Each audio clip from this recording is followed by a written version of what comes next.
नमस्कार दोस्तों, ocean network में आपका स्वागत है। मेरा पत्रकारिता जीवन करीब-करीब 4 दशक पुराना है। इस दौरान दैनिक प्रभात, दैनिक जागरण, अमर उजाला, हरिभूमि, डीएलए इन अखबारों में अलग-अलग पोस्ट पर मैंने काम किया और 3 अखबारों में तो एडिटर की भूमिका में रहा।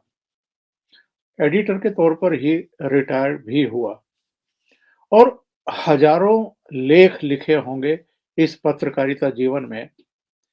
10 पुस्तकें हैं, जिनमें एक संकलन है और 9 फुल फ्लैश पुस्तकें हैं।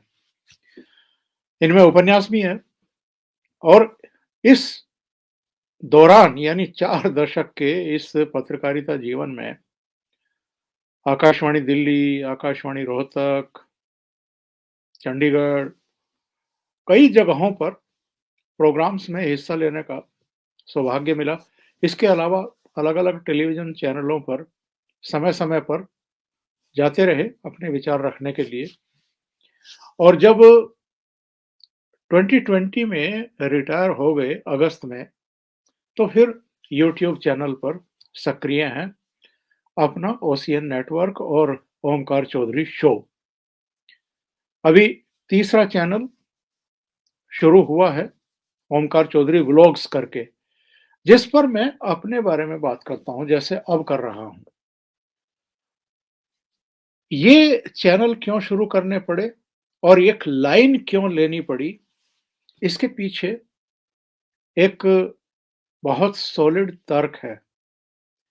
बहुत सारे लोग बड़ी आसानी से कह देते हैं गोदी मीडिया या कह देते हैं कि भारतीय जनता पार्टी के पत्रकार। बहुत लंबे समय से इस देश में एक खेल चल रहा था। उस खेल को हम लोगों ने रोक तो नहीं दिया है, लेकिन उसको बहुत हद तक नियंत्रित कर दिया है या काउंटर कर दिया है। बहुत एक तरफा तरीके से आरएसएस को भी, भारतीय जनता पार्टी को भी, और अगर मैं कहूँ तो जो राष्ट्रवाद की बात करते थे, सांस्कृतिक राष्ट्रवाद की बात करते थे, जो हमारी संस्कृति है, जो हमारी मूल पहचान है, जो हमारा गौरवशाली इतिहास है, जो परंपराएँ हैं, उनको हतोत्साहित करना, विदेशी संस्कृति को थोपने की कोशिश करना और जो इन प्रयासों का विरोध करे, उनको सिंगल आउट कर देना, उनको एक तरीके से अमान्य कर देना। ऐसे पत्रकारों को तो इस देश में बहुत लंबे समय तक पत्रकार ही नहीं माना गया, संपादक ही नहीं माना गया, जो इनके सुर में सुर मिलाकर के बात नहीं करते थे। इनकी परिभाषा ये है कि जो मोदी सरकार का विरोध ना करता हो, वो पत्रकार ही नहीं है, वो संपादक ही नहीं है। और उसको ये गोदी मीडिया कह कर के एक तरीके से लांछित करने की कोशिश करते रहे हैं। शुरू-शुरू में बुरा लगता था, क्योंकि ये जिनकी गोद में बैठ कर के इस तरह की हरकत करते हैं, वहाँ से उतरने को तैयार नहीं हैं। उन्हीं की गोद में बैठे रह कर के ये दूसरे लोगों पर जो इनको काउंटर कर रहे हैं, इनको पूरी तरीके से झूठा साबित कर रहे हैं, उन पर ये आरोप लगाते हैं कि साहब ये गोदी मीडिया के लोग हैं और ये भारतीय जनता पार्टी के समर्थक लोग हैं। चलिए मान लेते हैं कि हम गोदी मीडिया से हैं या भारतीय जनता पार्टी के समर्थक हैं, लेकिन हम राष्ट्रवादी हैं, राष्ट्रद्रोही नहीं हैं। हमने राष्ट्र से घात नहीं किया है। हमने सेनाओं के खिलाफ बयानबाजी नहीं की है। हमने सेना का गौरव किया है। हमने सेना के शौर्य और पराक्रम का गुणगान किया है। तो हम गोदी मीडिया कह लीजिए, चाहे भारतीय जनता पार्टी के समर्थक कह लीजिए, हमने वो काम नहीं किए कि हम चीन की तारीफ करें।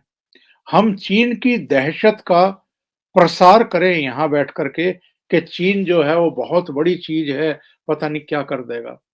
चीन को हमारी सेनाओं ने उसकी औकात में रखा है और अब ज़रूरत है चीन के जो दलाल हैं, जो पिट्ठू हैं, उनको उनकी हैसियत दिखाने का, उनकी जगह दिखाने का।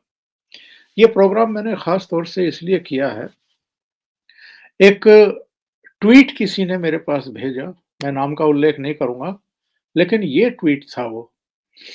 इसमें क्या कहा गया? The list of channels of सरकारी यूट्यूबर्स, इन ब्रैकेट लिखा गया है sold out by to BJP, और चैनल्स के नाम लिखे गए हैं Jaipur dialogues, Abhishek Tiwari show, Harshvardhan Tripathi show, Manish Thakur show, Omkar Chaudhary show, Bhau Torsekar show. इसका और जरा बड़ा रूप स्वरूप देख लीजिए तो आपकी समझ में आएगा कि ये कौन लोग हैं जो इस तरह की हरकतें करते रहते हैं और इस तरह का दुष्प्रचार करते हैं, खास तौर से जो राष्ट्रवादी यूट्यूब चैनल के ओनर हैं, एडिटर हैं, या जो लोगों को सच्चाई से अवगत कराने में लगे हुए हैं, जो राष्ट्र का गौरव करते हैं, जो सेना का गौरव करते हैं, और जो नरेंद्र मोदी दिन रात वंशवाद से परे रह करके देश की सेवा में लगे हुए हैं, उनको प्रमोट करते हैं या उनका समर्थन करते हैं। तो इनकी नज़र में, यानी जो वामपंथी कीड़े हैं, जो वामपंथी विचारधारा को पल्लवित पोषित करते हैं, जो कांग्रेस के पिट्ठू हैं, वो इस तरह की हरकतें सोशल मीडिया मंचों पर हम लोगों के बारे में करते हैं।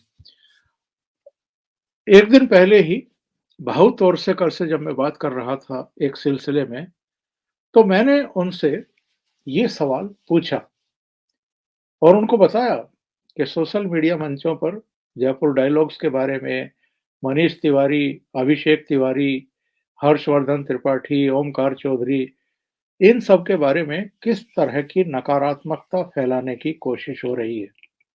सुनिए भाऊ तोरसेकर ने मेरे इस सवाल का जवाब देते हुए क्या कहा। जितने भी राष्ट्रीय विचारधारा से ओतप्रोत इस समय चैनल चल रहे हैं, खास तौर से यूट्यूब पर, उनको लेकर के कुछ-कुछ लोग हैं जो टारगेट करते रहते हैं और बहुत कुछ ऐसी बातें लिखते रहते हैं सोशल मीडिया पर, जिससे उनका एक फ्रस्ट्रेशन कहीं दिखाई देता है। अभी हाल में एक ट्वीट मेरे सामने आया, उसमें कहा गया the list of channels of सरकारी YouTubers sold out of to BJP, Jaipur dialogues, Abhishek Tiwari show, Harshvardhan Tiwari show, Manish Thakur show, Omkar Chaudhary show, Bhau Torsekar show. तो ये बीजेपी ने आपको कितना पैसा दिया है? मुझे तो नहीं मिला अभी तक। नहीं, शायद इनको दिया है कि भाई इनकी बदनामी करो तो इनको ज्यादा लोग देखेंगे, उनको मिला होगा। उनको जो कोई है ऐसे लिखने वाला, उनको मिला होगा कि भाई इनकी जरा लोगों तो और कुछ बच्चे हैं जो बीजेपी के साथ जुड़ना चाहते, ऐसे लोग हो गए तो बीजेपी से जुड़ने के लिए कहाँ पहुंचना है वो बात बताने के लिए इनको उन्होंने पैसा दिया होगा बीजेपी ने। और दिया होगा लिया होगा उससे मतलब क्या, हम लेते हैं, मैं मानता हूं, चलो मिला ना मिला उसका ये जो हमने जो मुद्दे उठाए हैं उस मुद्दों पर चर्चा करो ना। हमको किसने पैसे दिए हैं या नहीं दिए उससे क्या। अब देखिए हरीश साल्वे, उन्होंने वो हमारे कुलभूषण जाधव के लिए इंटरनेशनल कोर्ट में भारत की कुलभूषण के तरफ से वकीली की थी ना। हाँ, जी, उनको जी। 1 रुपया मिला था, क्योंकि उसने, और आपको याद होगा कि सुषमा स्वराज ने वो 1 रुपया मरने से पहले उनको दिया था, 1 रुपया का सिक्का दिया था, याद होगा आपको। सही। हरीश साल्वे ने वो दिखाया था। तो सवाल 1 रुपए का या 1 करोड़ रुपए का, 1 खरब रुपए का नहीं है। जिसके लिए हरीश साल्वे खड़े हो जाते हैं, वो मुद्दे पर बोलना चाहिए। हाँ, हम लेते हैं पैसे, मान लो जो कुछ जयपुर डायलॉग से लेकर ओमकार वगैरह नाम उन्होंने लिखे, हम लेते हैं पैसे, मानते हैं, चलो झूठा हो सच हो उस पर मत जाओ, हमने जो मुद्दे उठाए हैं उसका जवाब दे दो। अगर नहीं है आपके पास जवाब, फिर भी आप कंप्लेन करते हो, इसका मतलब हमको बदनाम करने के लिए आपको किसी ने फाइनेंस किया है, पैसा दिया है। अब वो बीजेपी ने दिया होगा या कांग्रेस ने दिया होगा, ये ऐसा ट्वीट करने वाले जो कोई है वो खुलेआम आकर बताए। हम पैसा लेकर हो, जो कोई वकील हो, कपिल सिब्बल हो या और कोई हो, वो कोर्ट में खड़ा होता है, पैसा नहीं लेता है, लेता है। लेकिन कोर्ट उसने किसके पास से पैसा लिया ये पूछती नहीं है। कोर्ट उसको पूछती है कि तेरे मुद्दे क्या है, बोल। कोई दूसरी तरफ का वकील है, वो ऐसे नहीं बोल सकता। कपिल सिब्बल को तो उसके कोई है, उन्होंने पैसा दिया इसलिए खड़े हो गए, ऐसे दूसरी तरफ का वकील नहीं बोल सकता ना। तो आप अगर हमारा मुद्दे जो है उसके खिलाफ हो, तो हमारे मुद्दे झूठे कैसे बोलो। आप बोले उनसे पैसा ले रहे, तो वकील है तो पैसा लेते हैं या फ्री भी काम करते हैं। अगर अगर हम बोल रहे हो उस मुद्दे को खिलाफ, कुछ अगर आपके पास कुछ है मुद्दे तो बोल दो, अगर नहीं है तो मान लो कि उनके मुद्दे सही है लेकिन पैसे उससे ले रहे। तो इनके बिल्कुल पास सही। मुद्दे नहीं है, उनके पास सच्चाई नहीं है, और सच्चाई से डरते रहते, तो वो और कोई निकालेंगे। नाच न जाने आंगन टेढ़ा बोलते हैं ना, वैसी बात है। तो भाव तौर से करने इन शब्दों में ऐसे तत्वों को जवाब दिया जो राष्ट्रवादी मीडिया से, राष्ट्रवादी पत्रकारों से इस कदर चिढ़े हुए हैं। अभी के लिए इतना ही। बहुत-बहुत धन्यवाद। अगर आपको ये चैनल और इसके कंटेंट पसंद आ रहे हैं, तो लाइक करें, कमेंट करें, वीडियो को शेयर भी करें। अभी तक अगर आपने ये चैनल सब्सक्राइब नहीं किया है, तो सब्सक्राइब कर लें और साथ में लगे बेल आइकन को दबा दें, ताकि आगे आने वाले वीडियो और उनके नोटिफिकेशन आप तक पहुंचते रहें। बहुत-बहुत धन्यवाद। नमस्कार।